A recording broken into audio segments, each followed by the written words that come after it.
একজন মানুষ নিজ হাতে নিজেকে মসজিদের খুঁটিতে বেঁধে ফেলেছে। না শিকল, না পাহারা, শুধু আল্লাহর ভয় আর তওবার কান্না। তিনি কে ছিলেন? কেন এমন করলেন? প্রিয় দর্শক, আজ শুনবেন আবু লুবাবা রাদিয়াল্লাহু আনহুর হৃদয় কাঁপানো কাহিনী। মদিনার উপকণ্ঠে বাস করত ইহুদি গোত্র বনু কুরাইজ।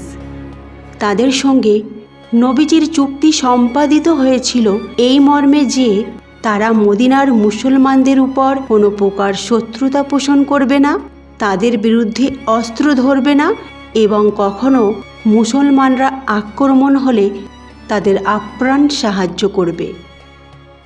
কিন্তু বনু কুরাইশরা এইসব চুক্তি ভঙ্গ করেছিল।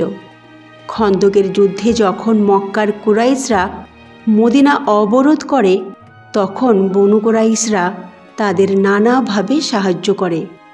চুক্তির সবকটি ধারা অমান্য করে অস্ত্র ধারণ করে মুসলমানদের বিরুদ্ধে। জিবরাইল আলাইহিসসালামের মাধ্যমে আল্লাহ তাআলা নবীজিকে বলে পাঠালেন বনু কুরাইশদের উচিত শাস্তি দেবার জন্য। আল্লাহর আদেশ পেয়ে নবীজি সাল্লাল্লাহু আলাইহি ওয়াসাল্লাম সেই দিনই আসরের সময় মদিনার পার্শ্ববর্তী বনু কুরাইশদের এলাকা অবরোধ করলেন। অবরোধের প্রায় 25 দিন পর তারা আত্মসমর্পণ করতে বাধ্য হলো।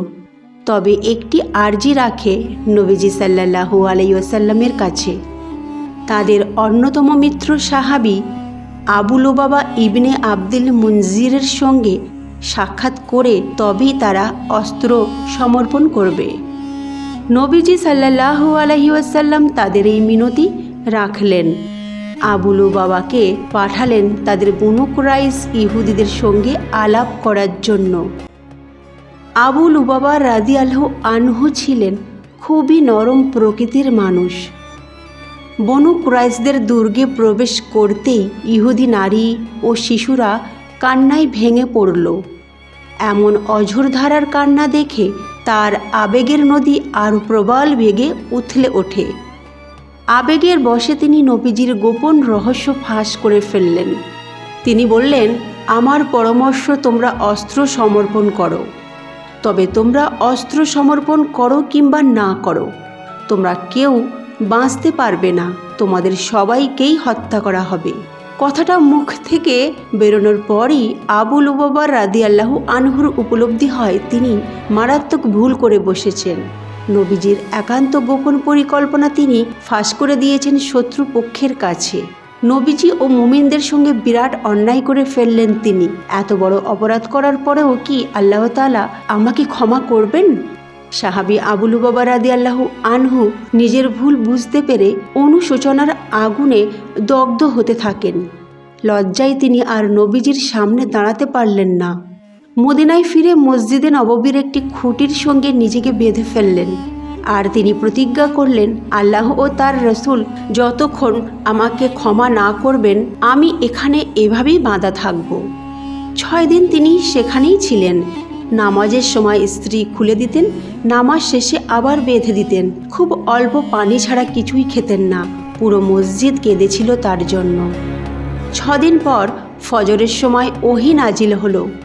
সূরা তওবা আয়াত নম্বর 102।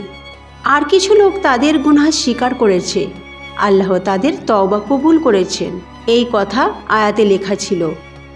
নবীজি সাল্লাল্লাহু আলাইহি সাল্লাম বললেন, আবু লুবাবার তওবা কবুল হয়েছে।